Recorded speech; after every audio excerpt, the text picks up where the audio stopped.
khám mót à phân á khám mót đó nè cách cho mông viên từng song khang từng lơ từng cái đau máu để bàn tay mới cho camera đấy lôi rồi សួស្តីប្រិយមិត្តរបស់កំលី Traveler ទាំងអស់គ្នាបាទចឹងថ្ងៃនេះគឺយើងបានភាគមួយដែលយើងពេញចិត្តតែម្ដងបងប្អូនគឺយើងបានបោះតង់បានសម្រេចហើយបន្ទាប់ពី fail រយៈពេល2យប់គឺខ្ញុំ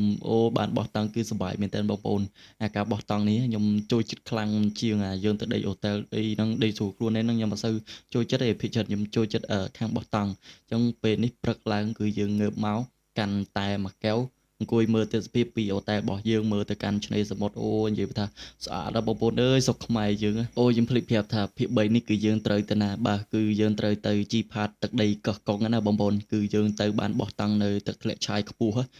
ត្រូវឲ្យឆាយខ្ពស់ខ្ញុំចង់ភ្លេចអញ្ចឹងឥឡូវនេះពេលព្រឹកគឺអត់មានអីទេមានតែរៀបចំកៅអៅញ៉ាំតែញ៉ាំអីមួយទឹកស្លៀកពាក់កៅអៅលាបជាមួយនឹង sunscreen blue UV និង pink BB របស់ Mamiza រួចរៀបចំពាក់កៅអៅពាក់អីហើយក៏យើង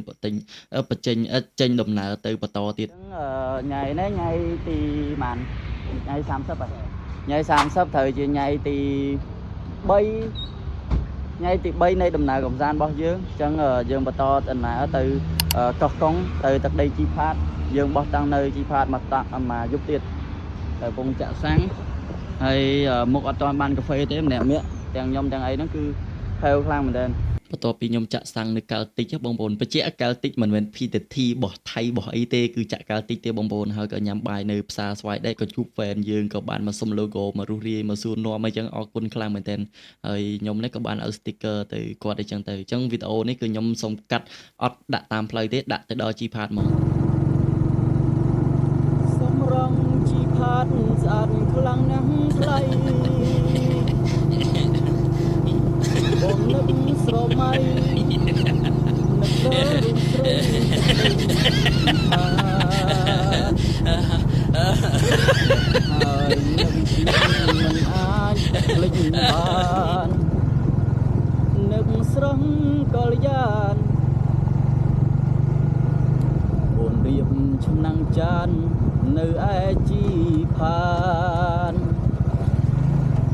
ចេះតែច្រៀងទៅបងប្អូនណាផ្លូវមិនអីមិនច្រៀងចេះតែប្រឡប់ទៅបងប្អូនអើយតែពិតទៅខ្ញុំច្រៀងនេះគឺអត់មានអីច្រៀងព្រោះអីទេគ្រាន់តែនឹកឃើញអីគឺដាក់នឹងទៅផ្លូវសំខាន់ឲ្យតែជួនតែខ្ញុំនិយាយមែនដល់បងប្អូនពេលដល់ទឹកដីជីផាតក៏ចូលដល់ផ្លូវចូលហ្នឹងគឺនេះឃើញតែផ្លូវប៉ុណ្្នឹងកុំថាខ្ញុំខ្លាយក្តីសុខរបស់ខ្ញុំឯងបងប្អូនណាហ្នឹងគឺខ្ញុំចូលចិត្តតែម្ដងឲ្យទេសភាពនិយាយទៅចូលដល់ទឹកដីហ្នឹងមានអារម្មណ៍ថា fresh តែម្ដងខ្ញុំមានអារម្មណ៍ចង់ទៅទៀតកំពុង forever នេះ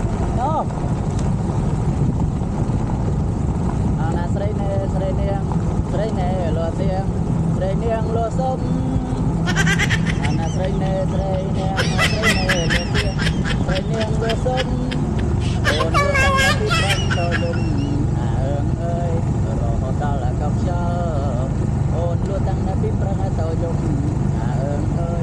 រហូតដល់កប់ខ្យល់បាទអញ្ចឹងយើងមកដល់នេះចិត្តដល់សហគមន៍ជីផាតហើយបងប្អូនឃើញពូគាត់បោះត្រីមួយតំណងនេះជាប់ពេលចូលទៅចិត្តដល់សហគមន៍ជីផាតបងប្អូនគឺឃើញពូគាត់បបក់ត្រីហើយមានគ្នាគាត់ម្នាក់ពីរនាក់ទៀតដាក់មងអីចឹងណាបាទហើយក៏ឈប់សួរនាំលេងមួយគាត់អីចឹងទៅហើយសទួយគាត់មិនមែនថោកទេបងប្អូនអើយរាប់រយដុល្លារហើយវែងឡើងដូចជា3ម៉ែត្រ4ម៉ែត្រខ្ញុំភ្លេចបាត់ហើយគប់បានឆ្ងាយមែនតើខ្ញុំក៏ឃើញខ្ញុំនិយាយមែនខ្ញុំធ្លាប់បបក់ត្រីដែរប៉ុន្តែតាំងពីចេះបកមកគឺអត់ដែរបានត្រីមួយទេបងប្អូនហើយក៏យើងសួរនាំគាត់លេងអញ្ចឹងរបៀបសួរនាំគាត់ថានៅកន្លែងយើងបោះតង់ទឹកធ្លាក់ឆាយខ្ពស់ហ្នឹងយើងអាចរកត្រីរកអីបានដែរគាត់ប្រាប់ថានៅហ្នឹងតើដាក់មងដាក់មិនសូវជាបានទៀតអញ្ចឹងយើងស៊ីសងតាមជាក់ស្ដែងបាទតែតាមពិតទៅគឺបងប្អូនចាប់មើលវីដេអូទៅគឺដឹងថាបានត្រីប្រមាណនេះហើយក៏ជិះមកមុខទៀតផុតពីកន្លែងពូបបកត្រីប្រហែលជា500ម៉ែត្រគឺបាទចូលមកភ្លៀងតែបរងអើយវេទនាមកជីវិតនេះ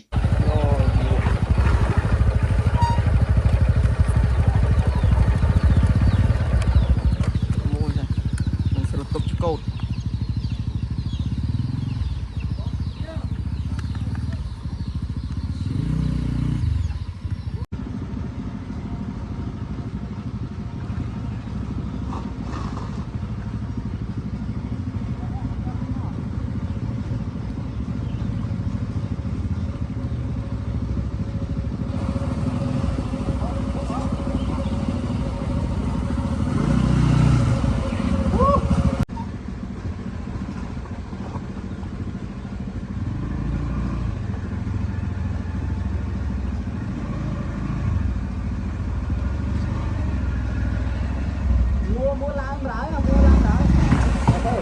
ឥឡូវក៏យើងបានឆ្លងដអីទៅត្រើយមកខាងដើម្បីទៅកន្លែងយើងបោះតង់សហគមន៍ជីផាតអីចឹងណាបងប្អូនហើយខ្ញុំកន្លែងទៅថតនេះប៊ីសទៅនឹងដួលធ្លាក់ទឹកនេះបងប្អូនអញ្ចឹងបងប្អូនពេលដែលឆ្លងដឆ្លងអីស្រួលបួយើងទប់អីទៅម៉ូតូខ្ញុំរៀងធ្ងន់ដែរពេលហ្នឹងខ្ញុំថាទៅវត្តហើយតែចេះទប់ជាប់ដែរបងប្អូនហើយក៏ជួបជាមួយនឹងអ្នកឆ្លងដហ្នឹងគឺគាត់ម្ចាស់ដហ្នឹងគឺគាត់ស្គាល់គាត់ fan ខ្ញុំដែរអញ្ចឹងក៏ឲ្យ sticker គាត់អីទៅប៉ុន្តែអត់មាន free ឲ្យខ្ញុំសោះចឹងឥឡូវនេះយើងបានមកដល់កន្លែងបោះតង់ហើយខ្ញុំក៏បានយកស្ទូចមកបបកត្រីចឹងខ្ញុំមិនសូវជាបានថតសកម្មភាពបោះតង់អីញ៉ៃច្រើនទេបងប្អូនខ្ញុំដាក់ទៅយើងរៀបចំរួចអីរួចចឹងណាចឹងក៏ខ្ញុំមិនសូវជាដាក់អីញ៉ៃច្រើនដែរចឹងឥឡូវនេះគឺយើងបានមកបបកត្រីលេងតែពិតទៅ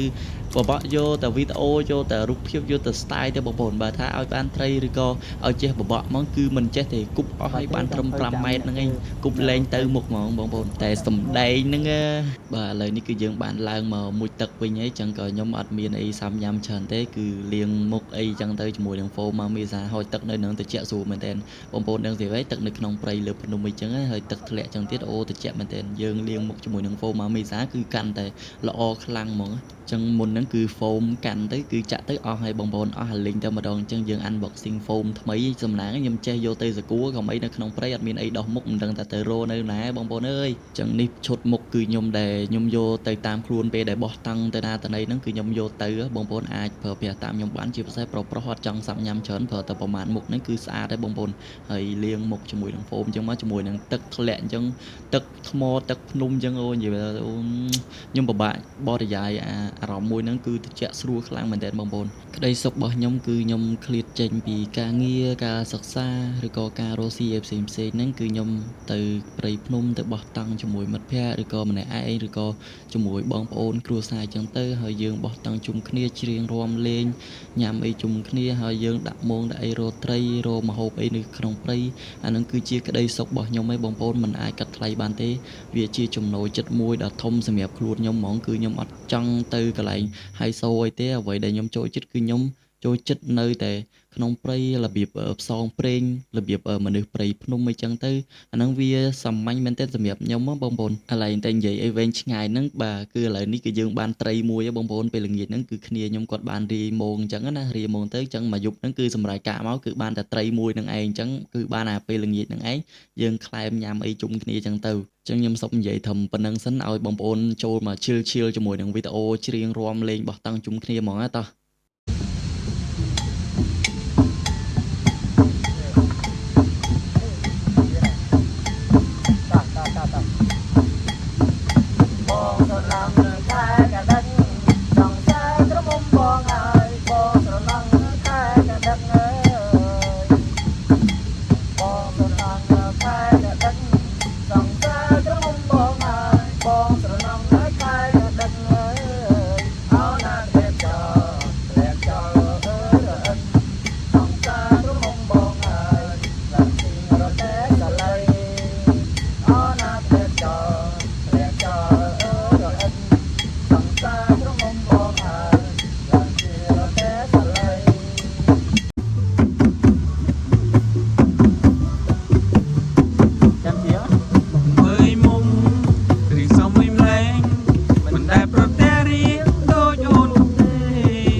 បានបាយស្ទោបានបាយអីដែរណា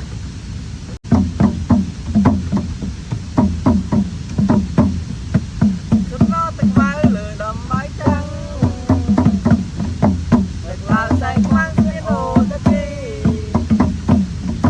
Cả một ngôn sang cô chỉ vì Cả một ngôn sang cô chỉ vì Cảm giác khi không đồng đua được con Đang đánh tới một cô bố rê Nhà lúc đấy ai bò muối mặn Một chia cặp con, tây cầm sọt, chia cặp con, luôn tây cầm sọt, cứ trái một ca mẹ lùi liền. Ra tay hôn nhiên quay thở,